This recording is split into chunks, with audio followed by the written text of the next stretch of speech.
anybody saw what happened earlier, that can be just between whoever was in here earlier and myself, okay?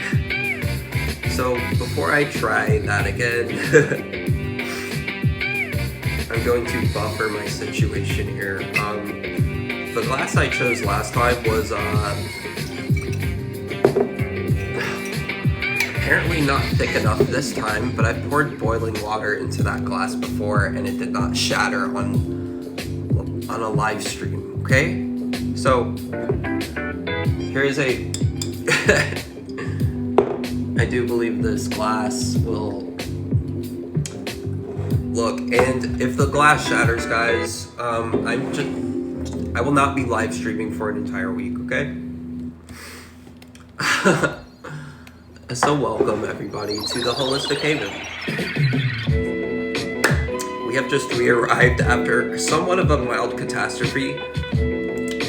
If you've been in here for 30 seconds, you know that, or figuring out that I poured boiling hot water into a glass as I'm doing now, and it shattered onto the live stream. And that is very scary now, okay? So please make sure that it is a thick enough glass, which I've used that glass before, but regardless, it's always a risk. But I won't drink anything out of, it has to be a glass. So yeah, welcome to the Holistic Haven, aka the Holistic Roundtable.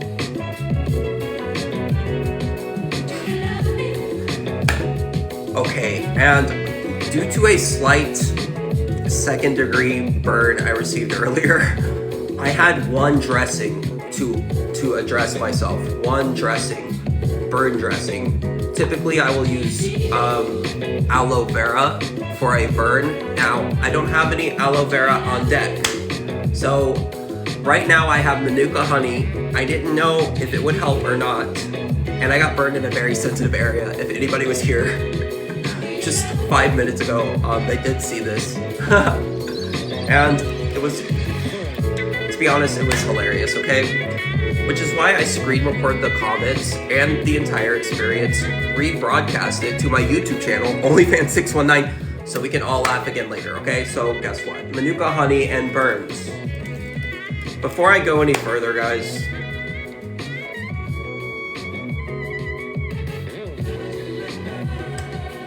the main medical use for Manuka honey is for wound and burn healing. It is generally used for treating minor wounds and burns, okay? WebMD, a website composed of, oh, yes, medical doctors, everybody, okay? So guess what? Thank you for the TikTok viewers who are here. This is actually for my YouTube channel. I'm going to slow things down, okay?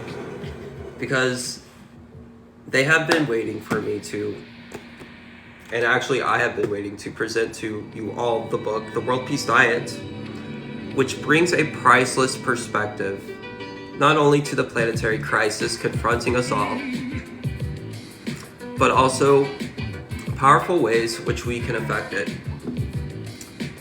This book is radiant with his learning and compassion, okay? That is the author, Will Tuttle, Dr. Will Tuttle, who has received his PhD from the University of California, Berkeley, okay? So he's going to bring a plant-based perspective. Thank you, Jeremy, as we are all fragile souls on this planet Earth, okay? We are in a compromised position as humanity, okay? Compromised souls become fragile, my friend. Thank you, Jeremy Johnston, for the reflection. Look, for the one person who followed me when I wasn't looking, this is for you.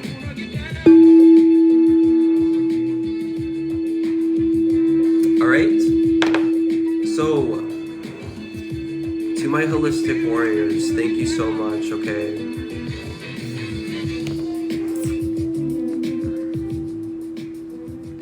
Alright, so we're going to start with, let's see, chapter 1, which is Food's Power. Now, I'll go over the prologue, possibly, but yeah, we'll see. So check it out. Chapter 1, the World Peace Diet, eating for spiritual health and social harmony.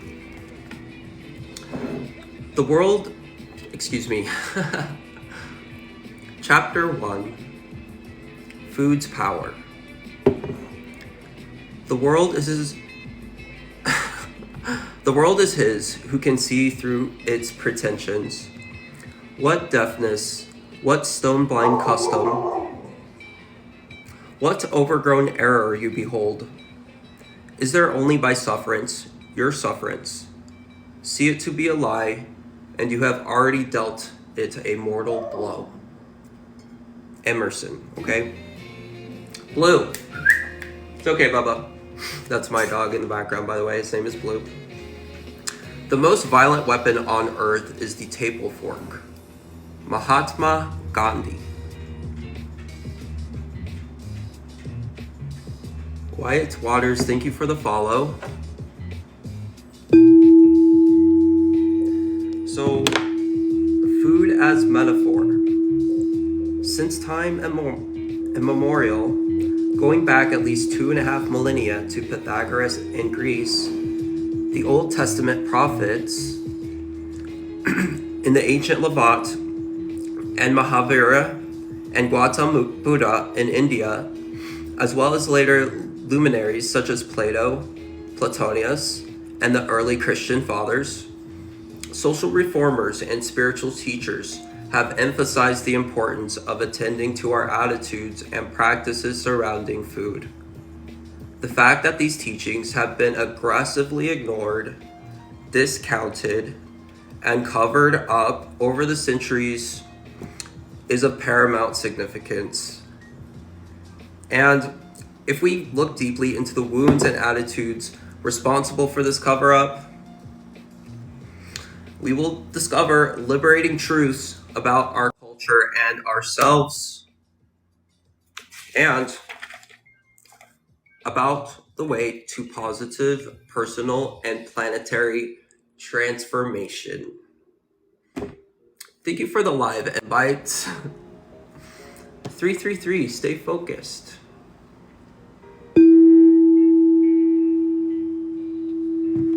What gives food such power? And why is this power still so unrecognized today? Answering this question requires us to pay attention in new ways and make connections we have not been taught to make.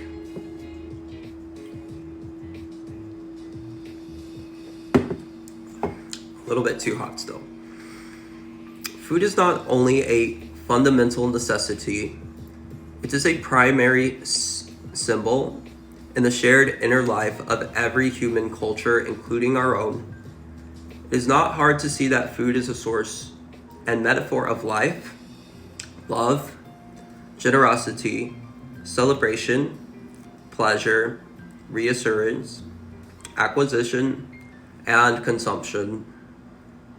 Yet, it is also ironically a source and metaphor of control, domination, cruelty, and death, for we often kill to eat. Every day, from the cradle to the grave, we all make food choices, or they are made for us. The quality of awareness from which these inevitable food choices arise, and whether we are making them ourselves, or are they being made for us? This greatly influences our ability to make connections. This ability to make meaningful connections determines whether we are and become lovers and protectors of life, or unwitting perpetuators of cruelty and death. Thank you for the follow, Christy Wright.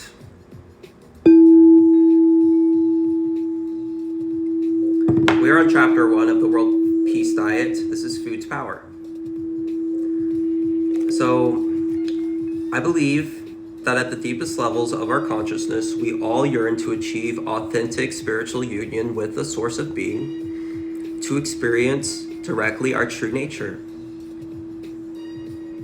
It is this longing to experience wholeness, truth, and freedom from the painful illusion of fundamental separateness that urges us to explore and inquire into the mysteries surrounding us every day. We realize that looking deeply connects us with our spiritual roots and resources. Looking deeply into food, into what and how we eat, and into the attitudes, actions, and beliefs surrounding food is an adventure of looking into the very heart of our culture and ourselves. As surprising as it may seem, as we shine the light of awareness onto this most ordinary and necessary aspect of our lives, we shine light onto unperceived chains of bondage attached to our bodies, minds, and hearts, onto the bars of cages we never could quite see, and onto a sparkling path that leads to transformation and the possibility of true love, freedom, and joy in our lives. We may want to laugh at such strong claims. Food, our old friend food, and many of you probably are, okay. We have bigger projects and more pressing issues. Food is so pedestrian. We eat and run, or we eat to be comforted and sustained in our quest, or as a background to fellowship or television. Food is just food. We might as well protest. It's no big deal, okay? And that's an attitude I've been facing here on my quest to share this information. Thank you, Berlin G. Thank you, GF D, for the follow. So what I'm doing right now is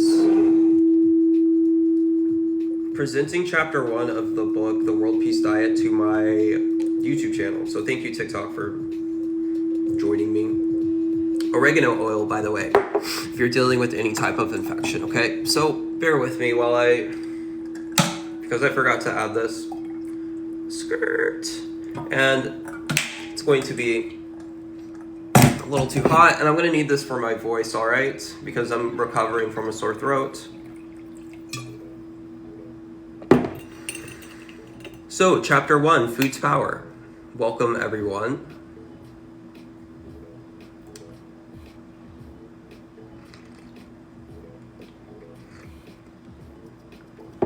Okay, sacred feasts. As we look more deeply, we can see that food is a universal metaphor for intimacy. Many of us know the feeling of loving something or someone so deeply that we would like to become one with and bring into ourselves this apparent other. Perhaps is a glorious sunrise that we drink in with our eyes, a melody that somehow opens our heart and melts something within us, or our beloved with whom we long to merge and become one.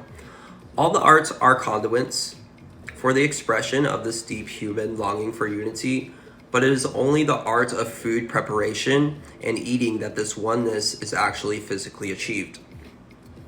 This is part of what makes eating such a powerful experience and metaphor. Food art is eating and becomes us. It enters as object and becomes subject.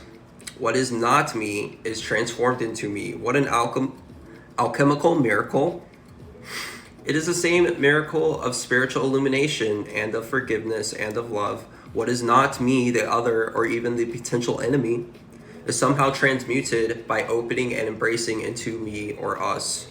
A healing occurs, an awakening to the larger wholeness in which the formerly separate me and not me are united as co-elements, co-operators.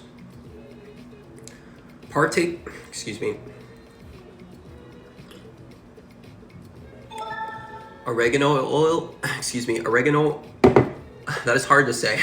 Oregano oil is known to ward off infections. At this time of year, Abigail's bringing all types of infections home from her kids who are on these GMO foods, okay? So, excuse me, guys. Partaking of food is thus a comprehensive metaphor for healing, spiritual transformation, forgiveness, and transcendent love. At a deep level, we all know this. Food preparation is the only art that allows us literally to incorporate what we create, and is the only art that fully involves all five senses. It also relies heavily on what is referred to in Buddhist teachings as the sixth sense, mentation, the mental activity that contextualizes what we perceive through our senses. We have incredibly intricate and complex layers of thinking and feeling attached to food that are an important part of our experience of eating. Our family and culture contribute enormously to these thoughts and feelings, and these memories and identifications give meanings to our meals, okay? A sacred feast, okay? Food's power, chapter 1. Eating is thus the most intimate of all activities in which we actually accomplish the complex and long union of self and other, subject and world. And so, it has always been seen cross-culturally as the most sacred human activity and the most culturally binding as well. We cannot become more intimate with someone or something than by eating them. And please, guys, take that. I'm reading a book, please calm down, okay? They then literally become us, all right? Such an intimate act must certainly be attended to with the greatest awareness, love, discrimination, and reverence, okay? If it is not, then it is a clear indication that something is seriously wrong, okay? Thank you, operator.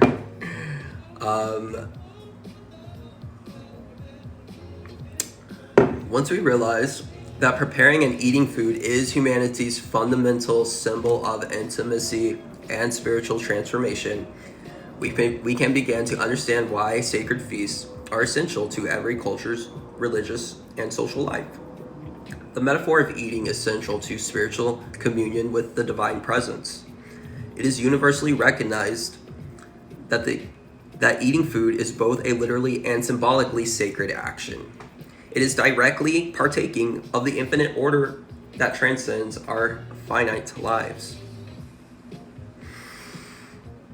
Though it appears that we are mere finite beings eating food, from another perspective, we can see the infinite eternally feeding itself with itself. Through this act of partaking, we open, embrace, and actually embody the infinite order as a unique expression of itself, which is us, these human beings who are eating. This is an expression of the profoundest love. When we eat, we are loved by the eternal and mysterious force that births all life, that makes present all who ever preceded us, that manifests itself ceaselessly as us and experiences life through us, with a love that thoroughly gives itself to us, to who we are this force. It is a love that our intuitive heart can sense and respond to and deeply, ecstatically appreciate, but that our rational mind can barely begin to comprehend, okay?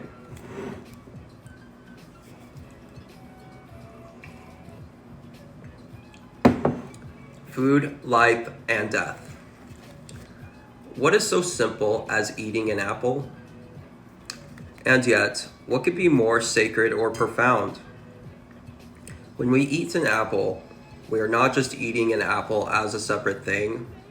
The apple enters us, dissolves within us, contributes to us, and becomes us. And each apple is a manifestation of so much more.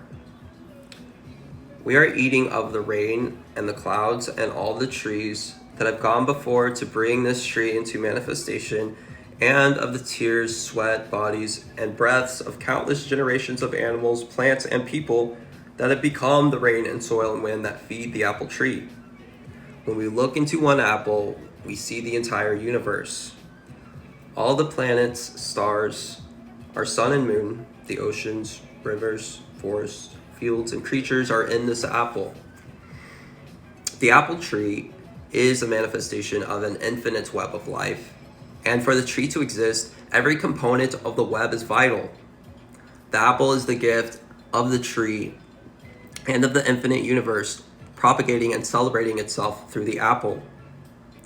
The seeds fall in the apple to become new trees, or are eaten by humans, birds, or bears, and thus distributed more widely, spreading and benefiting the tree and the whole system, unfolding in utter vastness, complexity, and perfection.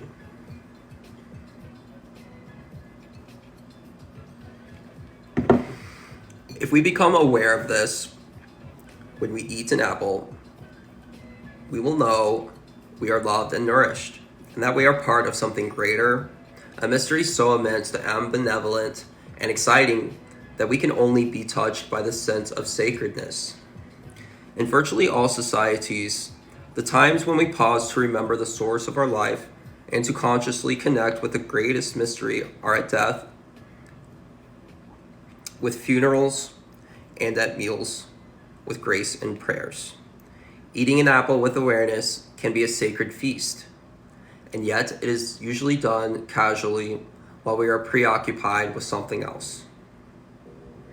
We humans, eating apples, are in a true sense apples eating apples. The whole universe is not only every apple, but in every one of us.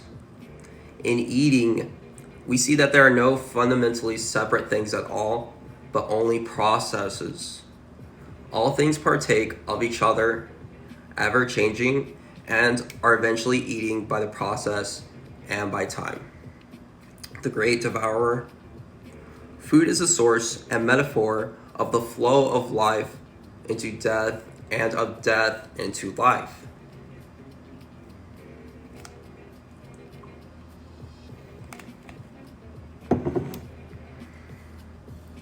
We can see that the mythic and spiritual significance of eating food is profound and has been woven into the underlying mythos and religious tradition of many cultures, including our own. Besides the ongoing symbolic appeal of eating sacramental Christian communion meal, transforming Jesus' death, there is no birth story. Jesus was born in a manger. What a potent symbol to be born in someone's food bowl. He was born to be spiritual food for others, and the profound connections between the symbolism of the manger and of the Last Supper point to food's enduring power as a primary metaphor of the spiritual mystery that both embraces and transcends life and death. As we evolve spiritually and awaken our potential, we can be food for others every day, sharing our love and understanding, our time and energy, nourishing others and ourselves in the process. It is not just our personal love, energy, or time that we share. Like the apple, when we give ourselves, we are giving of the gifts we've received from our families, teachers, and friends, from the earth and her creatures, from the sun, moon, and stars, and from all of our experiences. Ultimately, we are life giving to itself, feeding itself, exploring, satisfying, and rejuvenating itself.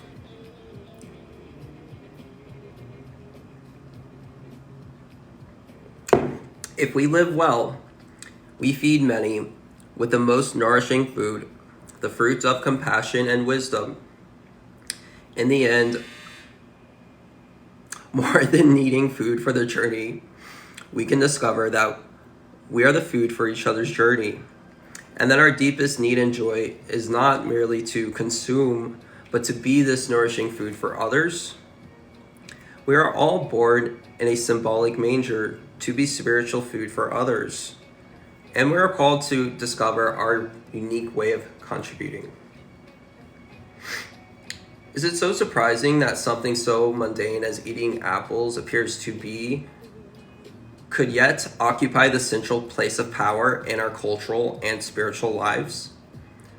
In exploring this further, we must examine what we choose to eat. What lies behind our food choices? I am reading The World Peace Diet, Chapter 1, Food's Power, okay? The origin of our food. either plants or animals.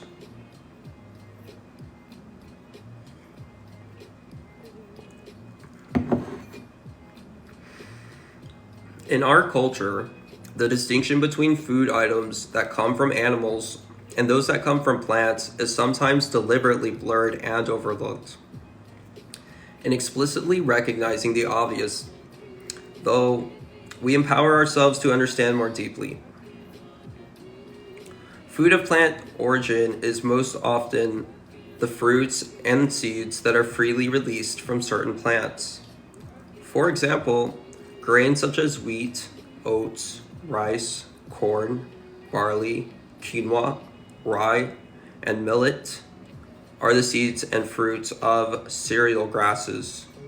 Legumes such as soybeans, chickpeas, lentils, peas, beans, and peanuts are the seeds of leguminous plants. Fruit vegetables like tomatoes, squashes, peppers, pumpkins, okra, eggplants, and cucumbers are the fruits and seeds of herbaceous plants. Fruits and seeds released from trees and other plants make up many of the other plant foods we eat, such as apples, oranges, bananas, papayas, avocados, breadfruit, melons, grapes, lemons, plums, peaches, cherries, apricots, olives, figs, dates, and other fruits. That all sounds amazing. Blackberries, strawberries, blueberries, cranberries, raspberries, and other berries.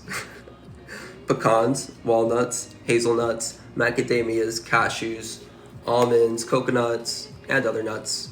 And sunflower seeds, sesame seeds, pumpkin seeds, cocoa, flax seeds, pine nuts, and other seeds. Some foods are seed-bearing flowers, like broccoli, cauliflower, or Brussels sprouts, artichokes. Even spore-bearing fruits of underground fungi like mushrooms or starchy tubers like potatoes and yams.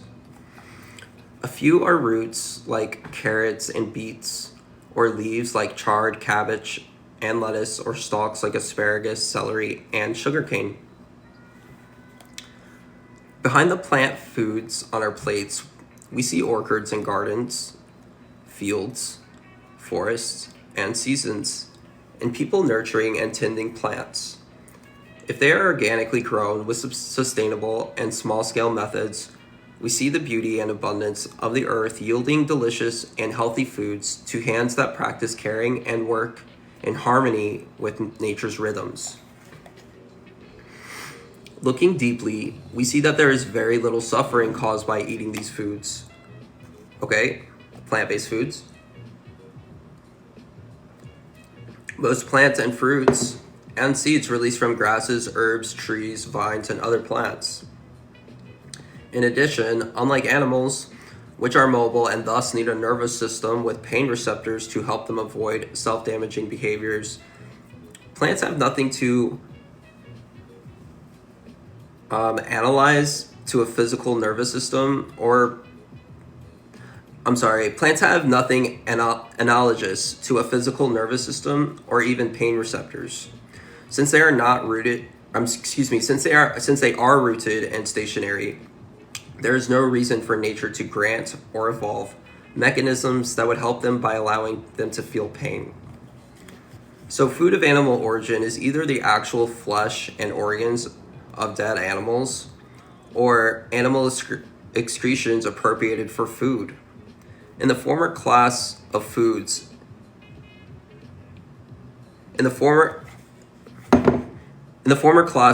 is the muscle flesh of a variety of animals who are killed to produce the foods that are centerpieces of most of our culture's meals. Okay, I don't know how many times I can say the K word. So we'll see how many times it comes up. The flesh of fish and shellfish is typically referred to by the animal species such as tuna, catfish, salmon, lobster, crab, and shrimp. Though amphibians and reptiles are most commonly eaten in the United States than in some countries, frogs, turtles, and alligators are nevertheless raised here to produce frog legs and turtle and alligator meat for human consumption. The flesh of birds is also referred to by the animal species as when we eat chicken, turkey, duck, emu, and pheasant, and differentiation is often made between types of colors of flesh, such as breast and leg, white meat and dark meat. In contrast to the above, the flesh of other mammals is rarely named by species, but as a particular cut of flesh, such as loin, sirloin, flank, rump roast, shoulder roast, rib roast, T-bone, brisket, this pains me to read, or as pork, bacon, ribs, veal, lamb chops, venison, mutton, ground beef, hamburger, hot dog, bologna, sausage, and ham. Okay, certain internal organs are also eaten, particularly the kidneys and livers of young mammals, the fattened livers of ducks and geese, and less often the stomach tissue and the heart, tongue, brains, and feet of certain animals. The milk of lactating mother cows, sheep, and goats is drunk and eaten as butter, yogurt, cream, and a variety of cheeses. The latter are formed using rennet, the stomach lining of slaughtered calves, to coagulate the milk. Birds' eggs are also appropriated for food, as is the honey excreted from the bodies of bees. So, in contrast to plants, which naturally produce healthy and nourishing foods that involve little, if any, suffering, animals are routinely dominated and attacked in order to obtain the flesh, milk, and eggs we humans eat. This clearly involves suffering, for we all know with utter certainty that taking a knife and cutting into the skin of a cow, dog, cat, chicken, rabbit, or human is totally different from biting into the skin of a tomato or grapefruit, okay? That biting into the leg of a pig cannot be compared to biting into a fresh apple. So, the renowned ethologist Konrad Lorenz once remarked that anyone who couldn't see the difference between chopping up a dog and chopping up a lettuce should commit for the benefits of society. That's a very, so there. Okay, the renowned ethologist Konrad Lorenz once remarked that anyone who couldn't see the difference between chopping up a dog and chopping up lettuce should just end it for the benefit of society. Okay, because I don't know if I can say that word. We know today that all vertebrate animals are endowed with central nervous systems with proprioceptors that are sensitive to a variety of painful stimuli, including being cut, burned, crushed, confined, electrically shocked, and subjected to cold and heat, noxious smells, bruising, chafing, and that they feel psychological pain as we would that they're physically confined, their baby stolen from them, or their innate drives just systematically thwarted, okay? All right, so Chapter 1, Food's Power, the Culture of Denial. Good morning, Brad. Good morning, TikTok. I plan to post this to the YouTube channel. We'll see how it goes. All right. The culture of denial. The more forcefully we ignore something, the more power it has over us, and the more strongly it influences us. Looking undistractedly into animal-derived foods produced by modern methods, we inescapably find misery, cruelty, and exploitation. We therefore avoid looking deeply at our food if it is of animal origin. And this practice of avoidance and denial applied to eating, our most basic and vital ritual, carries over automatically into our entire public and private life. We know deep down that we cannot look deeply anywhere, for if we do, we will have to look deeply into the enormous suffering our food choices directly cause. So we learn to stay shallow and to be willingly blind to the connections we could see. Otherwise, our remorse and guilt would be too painful to bear. The acknowledged truth would also conflict too strongly with our self-image, causing serious cognitive dissonance and emotional disturbance. We choose to ignore and thus choose to be ignorant and inattentive. Okay? These are typical symptoms of denying the detriments of the food matrix network system, the detriments of the processed foods. Okay, am I fasting today? Perhaps. I intermittent fast every day. However, being unwilling and unable to see, confront, and take responsibility for the hidden ocean of horror that our most basic activity causes to those who are sentient and vulnerable as we are, we have split ourselves into a schizophrenia of politeness and civility that lives uneasily with the remorseless cruelty that surfaces whenever we obtain or eat animal foods, okay? So we are blatantly ignoring the cost it takes, and it is a massive cost, okay? All right, so seeing what's happening is the first step, okay? So I believe this split is the fundamental unrecognized wound we modern humans suffer, and from it, many other wounds and divisions naturally and inevitably follow. It is so deep and terrible that it is taboo to discuss publicly. As you guys have seen, it is taboo to discuss fasting, to discuss is a culture of denial. This is a sub-chapter, okay? So choosing to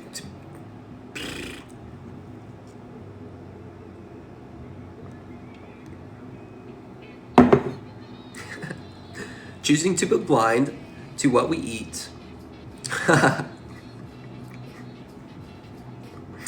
It normally takes me 3 tries to do things, okay?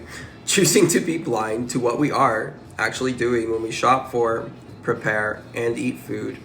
We blind ourselves not only to the horror and suffering we are instigating and eating, but also to the beauty of the world around us.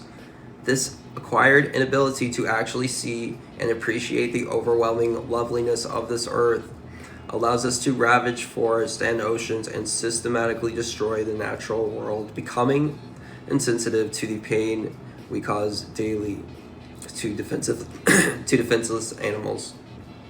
We also become insensitive to the beauty and luminosity of the creation that we oppress and from which we disconnect at every meal. The desensitizing of millions of children and adults on the massive scale that consuming millions of tortured animals daily requires sows countless seeds of human violence, war, poverty, and despair. These outcomes are unavoidable, for we can never reap joy, peace, and freedom for ourselves while sowing the seeds of harming and enslaving others. We may speak of love, kindness, and freedom and a gentler world, yet it's our actions, especially those that are habitually practiced, that determine what future outcomes we and others will experience. The cycles of violence that have terrorized people both historically and today are rooted in the violence of our daily meals. Though animals cannot retaliate like other people can, our violence towards them retaliates against us, okay? And that is the karmic debt we must address.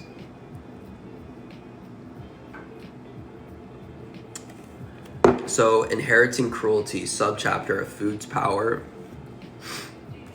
By confining and killing animals for food, we have brought violence into our bodies and minds and disturbed the physical, emotional, mental, social, and spiritual dimensions of ourselves in deep, intractable ways.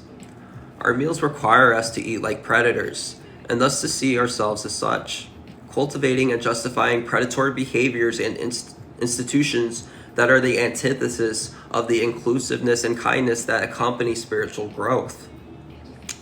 Because cruelty is inescapable in confining, mutilating, and slaughtering. I don't know if I can say it. Look, some of these words okay. Because cruelty is inescapable in confining animals for food. We have been forced from childhood to be distracted and inattentive perpetrators of cruelty, okay? None of us ever consciously and freely chose to eat animals, okay? We have all inherited this from our culture and upbringing. Going into the baby food department, I was saying this yesterday, of any grocery store, we see it immediately: beef flavored baby food, chicken veal, lamb baby food, and even cheese lasagna baby food. Okay, cheese lasagna baby food. Lila, Brad,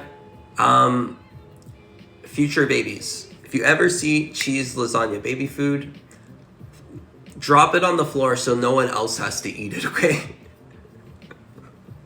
All right, because well-meaning parents, grandparents, all right, friends and neighbors have forced the flesh and secretions of animals upon us since before we can remember, okay?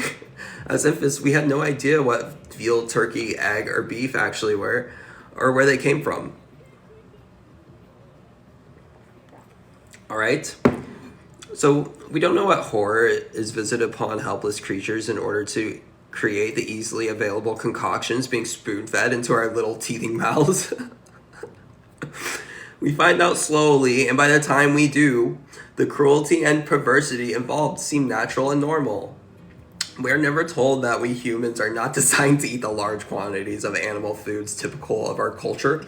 We are never told of the extreme confinement, routine, unaestheticized castrations, and other mutilations, and the brutal and often botched that stare up at us every day from our bowls and plates, and that we unthinkingly chew while watching television, reading, or conversing, okay? So just blindly eating this since Gerber veal, okay?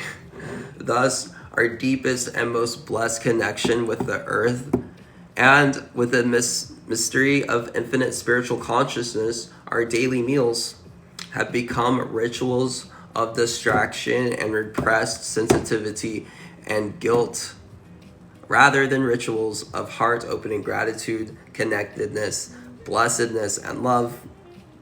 The price we pay for this is incalculable and includes, among other things, the dulling of our innate intelligence and compassion, and the consequent loss of peace, freedom, and joy.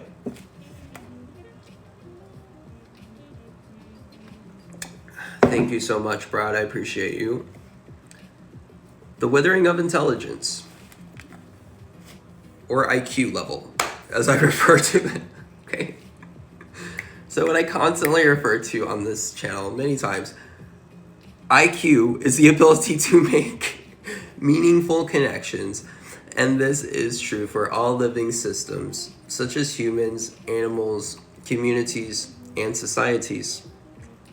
Participating in daily rituals that repress our ability to make connections severely impedes our intelligence, even amid our current glut of so-called information, and destroys our ability to deal effectively with the serious problems we generate, okay? The snake eating its own tail. The snake eating its own tail is what he's vaguely referring to, okay? Humanity, self-destruction, the Great Reset. Okay?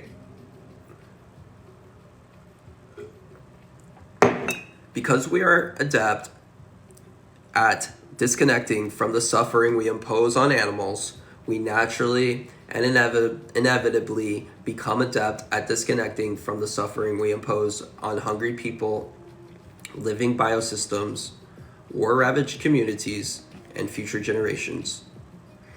Our skills in forcefully blocking feedback also make us easily distracted and manipulated by corporate interests, whose profits depend on our inability to make significant connections. Okay, you can see this with certain communities and Target, etc. Okay, compassion is ethical intelligence. It is the capacity to make connections and the consequent urge to act to relieve the suffering of others.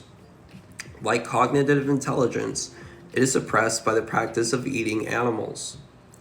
The ability to disconnect, practiced at every mealtime, is seen in perhaps more chilling guise in the in the modern scientists slowly freezing dogs to death to learn about human physiology, in modern soldiers looking straight into the eyes of helpless civilians, in hunters deceiving and chasing defensive animals and killing them for sport, and in countless other legal and approved cultural activities. Okay, so he was just saying the ability to look the other way is more dangerous or as dangerous as these activities he just listed, some extreme activities. Okay, so as long as we remain at core a culture that sees animals merely as commodities and food, there is little hope for our survival. Okay, the systematic practice of ignoring, oppressing, and excluding that is fundamental to our daily meals, disconnects us from our inner wisdom and from our sense of belonging to a benevolent and blessed universe. By actively ignoring the truth of our connectedness, we inescapably commit genocide and self-genocide and forsake the innate intelligence and compassion that would guide us. Okay, so when we're looking the other way, it's McDonald's is not sustainable. Okay, McDonald's, Burger King, culture, In-N-Out. Okay, so subchapter I thou versus I it. In the 1920s, the philosopher Martin Buber introduced and articulated an essential distinction in our relations with others and in our consequent sense of self that is increasingly recognized for its importance. Proposing that we do not develop our sense of I in isolation, but rather through relationships with others. He went on to say that when we relate to others as being conscious and as having feelings, experiences, desires, and purposes, we develop an I-thou sense of self. When we relate to others as objects, as having no significant desires, purpose, or consciousness of their own, we develop an I-it sense of ourselves.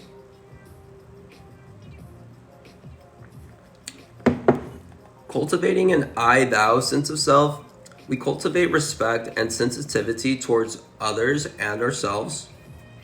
Cultivating an I-it of self, we tend to relate to others as instruments to be used. This I-it of self leads to an increasingly deadened and depersonalized view of nature, animals, and other people, and to an inner hardening that shields us from feeling the pain of whomever and whatever we are using, consuming, and exploiting. According to Buber, the I-it sense of self requires and fosters an inner sensitivity that leads to an ever-increasing craving to consume more things. This ironic and impossible quest for happiness and fulfillment by an objectified, separate, anxious self that reduces others to instruments to be used for pleasure and gain is a primary driving force behind consumerism and the runaway industrialization, corporate capitalism, and environmental and social devastation that this mentality inevitably manifests. Okay, so the rat race, cutting people off to get to your job to make more money, to consume more things, is going to lead to social devastation. And if you look around, it is socially devastating, depending on where you are in the country. But most of the country is turning into what I call Blockville. Okay? Everything is the exact same, all right? Walmart, Chick-fil-A, movie theater. Okay? What else is new, guys? Guitar Center? Blockville. Okay, social devastation. While Buber's insights are certainly provocative and illuminating, it seems he failed to recognize the deeper dynamic responsible for the I-it sense of self. The food choices we learn from birth, in which mysterious, sensitive, and intelligent beings are continually and unquestionably reduced to mere objects to be used and eaten. It's remarkable, we might think, that Buber couldn't make this rather obvious connection in over 40 years of meditating and writing on the I, thou, and I-it mentalities. Yet, what is far more remarkable is that out of thousands of leading writers and researchers in the physical sciences, human sciences, and humanities over the last 100 years, virtually no one has produced a sentence on the subject. These great minds were among the most innovative and courageous of their time, willing to risk controversy and daring to offer the world many new ideas in sociology and social theory, psychology, philosophy, systems theory, science, economics, history, government, anthropology, theology, comparative religion, and spirituality.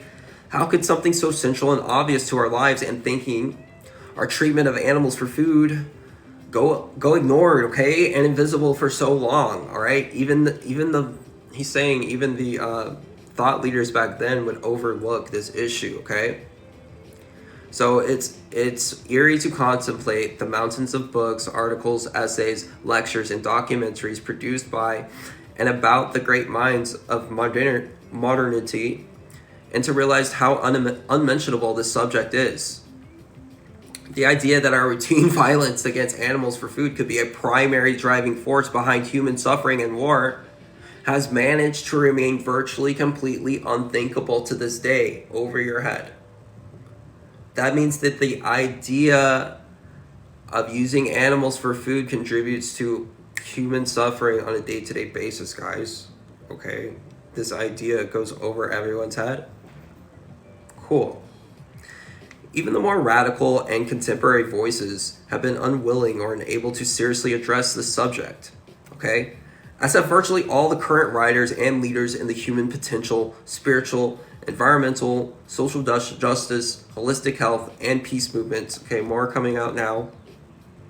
This is not meant in any way as criticism of any of these fine people and their contributions and ideas, but is intended rather to emphasize the amazing resistance our entire culture has to confronting its defining behavior, which is as pervasively obvious as cheeseburger ads and fried chicken, but at the same time as invisible as air and uncannily unapproachable.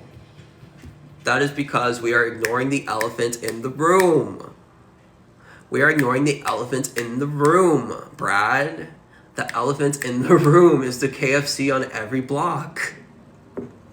It's so big, yet why do we have 3 out of 4 people receiving chronic illness? It's the elephant in the room he's talking about. Uncannily unapproachable.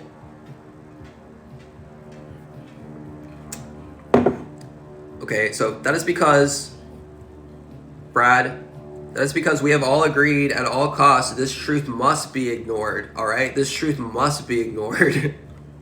As we can see, one of Carl Jung's notable contributions was to articulate the character of the shadow archetype. It is what the self is and includes, but denies and represses. Though it is repressed, the shadow will be heard, and is invariably projected in harmful and perhaps insidious ways. Our mistreatment of animals for food is far away and our greatest cultural shadow. Our collective guilt drives us not only to hide the violence we eat, but also to act it out in our aggressive lifestyle, in movies, books, games, and other media, and in the violence we inflict both directly and indirectly on each other.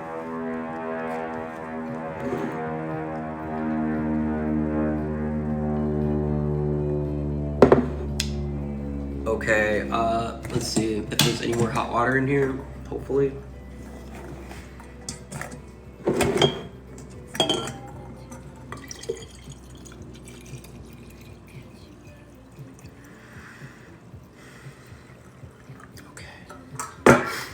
So, we are all mysteries.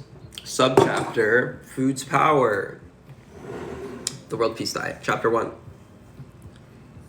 Our ongoing practice of commodifying animals for food, besides violating the natural order in profound ways that cause enormous unrecognized suffering to us and to other animals, also blinds us to what we and other animals actually are.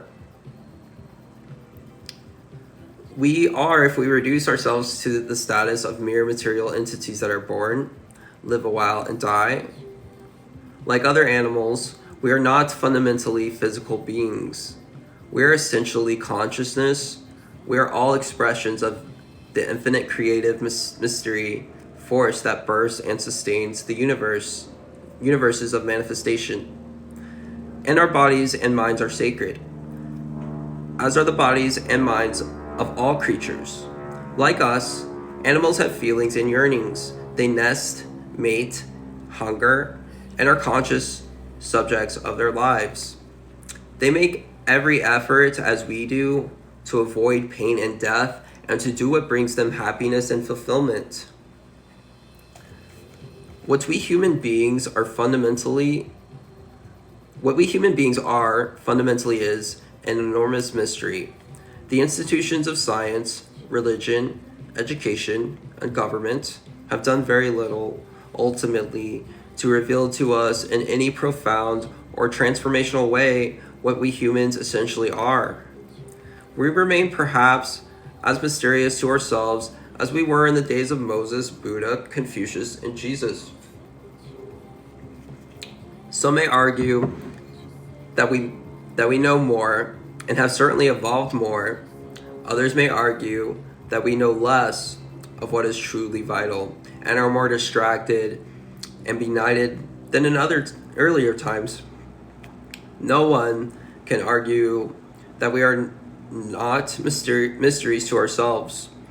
For all our scientific and theological investigations, and just as we do not actually know what a man or woman is, neither do we know what a mare or stallion is, or a dog, an elephant, an eagle, a dolphin, a chicken, a swordfish, a lobster, an alligator.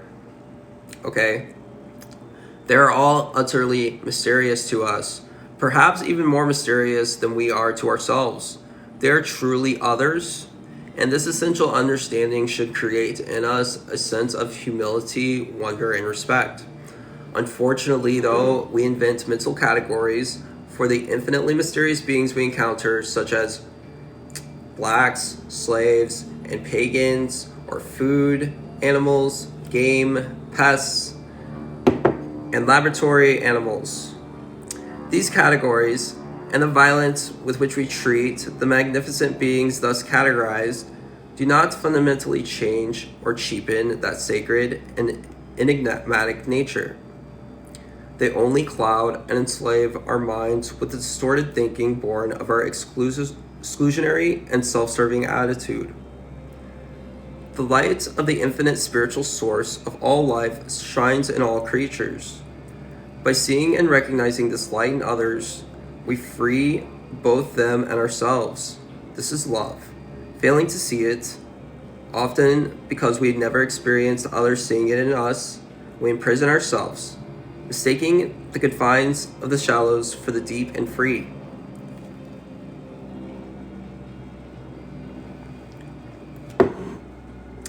By seeing other animals merely as objects to be exploited for food, we have torn the fabric of essential harmony so deeply that we have created a culture that enslaves itself, often without realizing it. The domination of humans by food is a necessary outgrowth of dominating other animals for food. As Jim Mason has demonstrated in An Unnatural Order, there's a strong historical link between the human enslavement of other humans and the human enslavement of animals for food. This enslaving mentality of domination and exclusion lies at the core of the spiritual malaise that allows us to wage war upon the earth and each other. Love is understanding. Chapter 1. Food's power, okay? When I was young, I often wondered if our culture really had to be like this. I've discovered that it is not. We can all make a most profound contribution to cultural transformation and world peace with our meals, which are our most vital connection to our culture and to the natural world. Making the effort to cultivate our awareness and see beyond the powerful acculturation we endured brings understanding.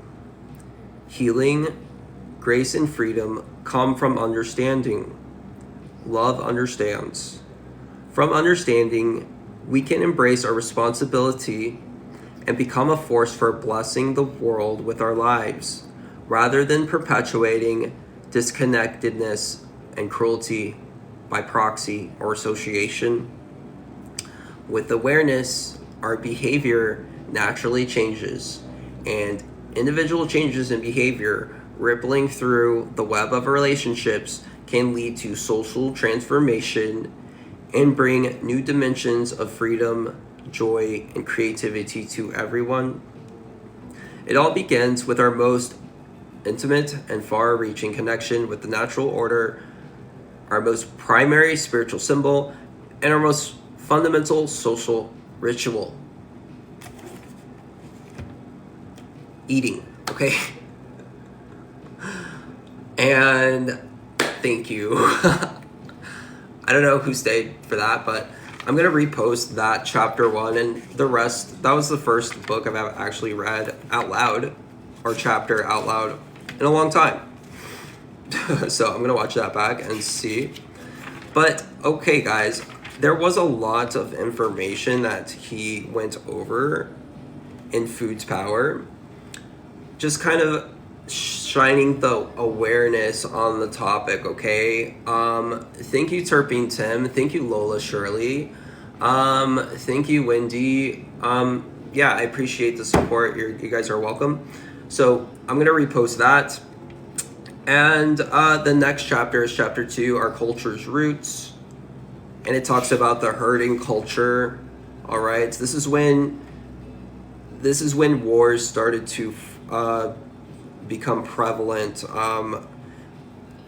They used heads of cattle as power, and they would go to war over cattle. So this next chapter is about that issue, our culture's roots, okay? And we are a herding culture. Seems like too much awareness can be tormenting. Well, Brad, when we are operating in this current reality, Brad, thank you so much. Yes, too much awareness can and is in fact tormenting. Now, that's not to say that it is detrimental, because we must keep, the higher the awareness level is raised, the more we take steps out of the tormenting situation. Because what it is, Brad, is the situation is constantly tormenting Brad. Do you understand, Brad? So even if you're low awareness, you're still being tormented, okay? Even if you are low awareness, you will still be suffering from chronic illness, etc. If you just blind to the fact that McDonald's is causing, etc., cancer. So much awareness on a collective level will lead to a shift in our culture. So although disturbing in the beginning, a culture shock, is definitely going to be needed to restart, because it is a tormenting situation when you're bringing awareness into it. Thank you, Tay. Please remember you have been screen recorded and spiritually evaluated. So let's check it out, Tay. You are looking for trouble. You will not find it here. There are some patterns that are keeping you in this loop of constantly looking for trouble, it seems. You're on the beginning of something possibly different that can get you out of this loop, Tay. An open mind is what it's going to require. All right, Tay. So thank you for your contributions. So yeah, juicing apples all morning. I was gifted a case of apples. Wow, Wendy, that's absolutely incredible. When you guys, I don't know what part of the country you're in, but if you're in a place where people are eating just not the healthiest area, okay? You can find good deals on produce left and right, okay? I literally got 7 packs of dates for $2.50, and they were on clearance, and they were organic as well. So yeah, guys, I appreciate everyone's support. All right, so I'm gonna end the live stream here so it doesn't go on too long, and it's just chapter 1, and I'll log on back in a few minutes. Let's see. Yeah, gonna revive the throat chakra. Okay, so thank you, everyone.